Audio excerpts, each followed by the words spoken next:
ಬಾಗಲಕೋಟೆ ದಾವಣಗೆರೆ ದಕ್ಷಿಣ ಕ್ಷೇತ್ರದ ಉಪಚುನಾವಣೆಗಳು ಆಡಳಿತ ಕಾಂಗ್ರೆಸ್ ಪಕ್ಷ ಬಹಳ ಸವಾಲಾಗಿ ಸ್ವೀಕಾರ ಮಾಡಿದೆ. ಭಾರತೀಯ ಜನತಾ ಪಾರ್ಟಿಯು ಕೂಡ ಈ ಚುನಾವಣೆಯನ್ನು ಬಹಳ ಗಂಭೀರವಾಗಿ ತೆಗೆದುಕೊಂಡು ನಾವೆಲ್ಲ ಕಾರ್ಯಕರ್ತರು ಬಿಜೆಪಿ ಹಾಗೂ ಜೆಡಿಎಸ್ ಪಕ್ಷದ ಕಾರ್ಯಕರ್ತರು ಸಹ ಬಹಳ ಉತ್ಸಾಹದಿಂದ ಇವತ್ತು ಕಣದಲ್ಲಿ ಕೆಲಸವನ್ನು ಮಾಡ್ತಾ ಇದ್ದಾರೆ. ನಾನು ಬಾಗಲಕೋಟೆನೂ ಕೂಡ ಕಳೆದ 3-4 ದಿನಗಳು ನಾನು ನೋಡಿದ್ದೇನೆ. ವಾತಾವರಣ ದಾವಣಗೆರೆಗೂ ಕೂಡ ನಾನು ಹೋಗಿ ಬಂದಿದ್ದೇನೆ. ನಾಳೆಯಿಂದ 3-4 ದಿನ ದಾವಣಗೆರೆಯಲ್ಲೂ ಕೂಡ ಇರ್ತೇನೆ. ಒಟ್ಟಾರೆಯಾಗಿ ದಾವಣಗೆರೆ ಇರ್ಬೋದು, ಬಾಗಲಕೋಟೆ ಇರ್ಬೋದು, ಜನರ ಒಂದು ನಾಡಿ ಮಿಡಿತ ಏನು ಅಂತ ನೀವು ಕೇಳೋದಾದ್ರೆ ಮತದಾರರು ಈ ಕಾಂಗ್ರೆಸ್ ಪಕ್ಷದ ಬಗ್ಗೆ ಬೇಸತ್ತಿದ್ದಾರೆ. ಎಲ್ಲೋ ಒಂದ್ ಕಡೆ ಏನು ಆಂಟಿ ಇನ್ಕಂಬನ್ಸಿ ಅಂತ ಏನು ಕರಿತೀವಿ, ಆಡಳಿತ ಪಕ್ಷದ ಒಂದು ವಿರೋಧಿ ಅಲೆ ಇದು ಎರಡೂ ಕ್ಷೇತ್ರದಲ್ಲೂ ಕೂಡ ನಾವು ನೋಡ್ತಾ ಇದ್ದೇವೆ. ಎಲ್ಲೋ ಒಂದ್ ಕಡೆ ಮುಖ್ಯಮಂತ್ರಿಗಳು ಮತ್ತು ಆಡಳಿತ ಪಕ್ಷದವರು ಗ್ಯಾರಂಟಿಗಳ ಒಂದು ಭ್ರಮೆನಲ್ಲೇನಿದ್ದಾರೆ, ಈ ಭ್ರಮೆಯಿಂದ ಹೊರಗೆ ಬರಬೇಕಾಗಿರ್ತಕ್ಕಂಥ ಒಂದು ಅನಿವಾರ್ಯತೆ ಈ ಚುನಾವಣೆ ಫಲಿತಾಂಶ ಬಂದ ಮೇಲೆ ಅದು ಅರ್ಥ ಆಗ್ತದೆ. ಸರ್, ಅಂದ್ರೆ ಈ ಚುನಾವಣೆಯ ಫಲಿತಾಂಶ ಮುಂದಿನ ವಿಧಾನಸಭೆ ಮೇಲೆ ಚುನಾವಣೆ ದಿಕ್ಸೂಚಿ ಆಗ್ಬೋದಾ ಸರ್? ನಿಶ್ಚಿತವಾಗಿ ಆಗ್ತದೆ. ಯಾಕೆ ಮಾತನ್ನು ಹೇಳ್ತಾ ಇದ್ದೇನೆ ಅಂತ ಹೇಳಿದ್ರೆ, ಕಳೆದ 3 ವರ್ಷದಲ್ಲಿ ಈ ಕಾಂಗ್ರೆಸ್ ಸರ್ಕಾರ ಅಪಾರ್ಟ್ ಫ್ರಮ್ ಗ್ಯಾರಂಟಿಗಳನ್ನು ಹೊರತುಪಡಿಸಿ ಯಾವುದೇ ಒಂದು ಅಭಿವೃದ್ಧಿ ಕೆಲಸ ಕಾರ್ಯಗಳನ್ನು ಮಾಡೋದಕ್ಕೆ ಸಾಧ್ಯ ಆಗಿಲ್ಲ.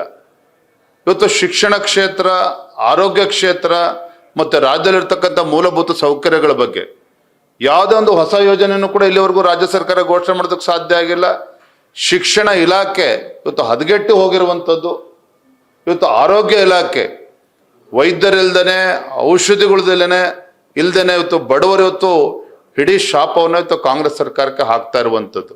ಆದರೆ ಎಲ್ಲೋ ಒಂದು ಕಡೆ ಮಾನ್ಯ ಮುಖ್ಯಮಂತ್ರಿಗಳ ಆದಿಯಾಗಿ ಸಚಿವ ಸಂಪುಟದ ಸದಸ್ಯರಿಗೆ ಮತ್ತು ಆಡಳಿತ ಪಕ್ಷದವರಿಗೆ ಒಂದು ಅಗಾಧವಾಗಿರ್ತಕ್ಕಂಥ ಒಂದು ವಿಶ್ವಾಸ ಇದೆ. ಆ ವಿಶ್ವಾಸ ಚುನಾವಣೆ ಫಲಿತಾಂಶ ಬಂದ ಮೇಲೆ ಅವ್ರಿಗೆ ಅರ್ಥ ಆಗ್ತದೆ ಏನು ಅಂತೇಳಿ.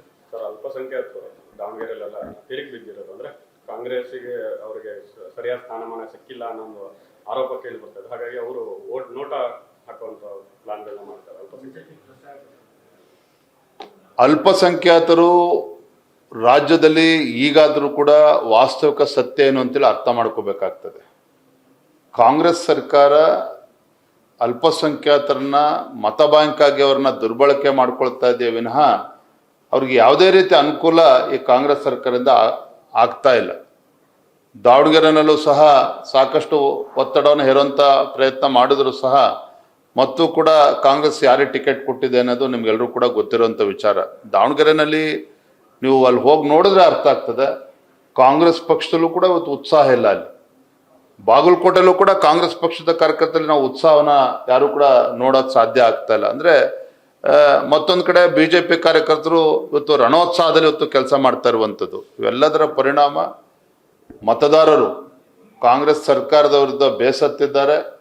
ಭಾರತೀಯ ಜನತಾ ಪಾರ್ಟಿಗೆ ಇವತ್ತು ಆಶೀರ್ವಾದನ ಮಾಡೇ ಮಾಡ್ತಾರೆ. ನನಗೆ ಯಾವುದೇ ಅನುಮಾನಗಳು ಇಲ್ಲ ಇದು ವಿಚಾರದಲ್ಲಿ. ಸಹಜ ಅಲ್ವಾ? ಯಾಕಂದ್ರೆ ಮುಖ್ಯಮಂತ್ರಿಗಳಿಗೆ, ಆಡಳಿತ ಪಕ್ಷದವರಿಗೆ ಒಂದು ಕಪಾಳ ಮೋಕ್ಷ ಕೊಟ್ಟಂತೆ ಎರಡೂ ಕ್ಷೇತ್ರದಲ್ಲಿ ಕಾಂಗ್ರೆಸ್ ಪಕ್ಷ ಸೋತಿದ್ದೆ. ಆದರೆ ವಾತಾವರಣನೂ ಕೂಡ ಅದೇ ರೀತಿಯಲ್ಲಿದೆ. ಹಾಗಾಗಿ ಮುಖ್ಯಮಂತ್ರಿಗಳು ಭಯಭೀತರಾಗಿ ಬಾಗಲಕೋಟೆನಲ್ಲಿ ಗಲ್ಲಿಗೆ ಹೋಗ್ತಾ ಇದ್ದಾರೆ. ಮುಖ್ಯಮಂತ್ರಿಗಳು, ಸಚಿವರುಗಳು ಗಲ್ಲಿಗೆ ಹೋಗ್ತಾ ಇದ್ದಾರೆ. ಎಲ್ಲ ಹಳ್ಳಿಗೂ ಕೂಡ ತಿರುಗುವಂತ ಕೆಲಸ ಮಾಡ್ತಾ ಇದ್ದಾರೆ. ಬಹುಶಃ ಹಿಂದೆ ಯಾವಾಗಲೂ ಕೂಡ ಕಾಂಗ್ರೆಸ್ ಪಕ್ಷಕ್ಕೆ ಇಂಥ ಪರಿಸ್ಥಿತಿ ಬಂದಿರಲಿಲ್ಲ. ನಾನು ನೋಡಿದ್ದೇನೆ, ರಾಮನಗರ, ಚನ್ನಪಟ್ಟಣ, ಶಿಗ್ಗಾವಿ ಮತ್ತೆ ಸಂಡೂರು ಉಪಚುನಾವಣೆಗಳು ನೋಡಿದ್ದೇನೆ. ಸಾಮಾನ್ಯವಾಗಿ ಮುಖ್ಯಮಂತ್ರಿಗಳು ಅಲ್ಲಿ ಬಂದು ಹಳ್ಳಿಗಳಲ್ಲಿ ಹಾಗೆ ರೋಡ್ ಶೋ ಮಾಡ್ಕೊಂಡು ಹೋಗ್ತಾ ಇದ್ರು. ಆದ್ರೆ ಬೀದಿಗಿಳಿದು ಅಲ್ಲಿ ಮತ ಪ್ರಚಾರ ಮಾಡ್ತಾ ಇರ್ತಕ್ಕಂಥದ್ದು ಮೇಲ್ನೋಟಕ್ಕೆ ಗೊತ್ತಾಗ್ತದೆ. ಎಲ್ಲೋ ಒಂದ್ ಕಡೆ ಅವರಿಗೆ ಸೋಲಿನ ಒಂದು ಭಯ ಅವರಿಗೆ ಕಾಡ್ತಾ ಇದೆ ಈಗಾಗಲೇ ಆಡಳಿತ ಪಕ್ಷದವರು. ಉಪಚುನಾವಣೆ ಆಗ್ತಿದ್ದ ಕಾಂಗ್ರೆಸ್ ನಲ್ಲಿ ಸಂಪುಟ ಪುನರ್ರಚನೆಗೋಸ್ಕರ ಸಾಕಷ್ಟು ಲಾಬಿ ನಡೀತಾ ಇದೆ. ಅದು ಆಗ್ಬಹುದು, ಮತ್ತೆ ಸಿಎಂ ಸ್ಥಾನನೂ ಬದಲಾವಣೆ ಆಗೋ ಸಾಧ್ಯತೆ ಇದೆ.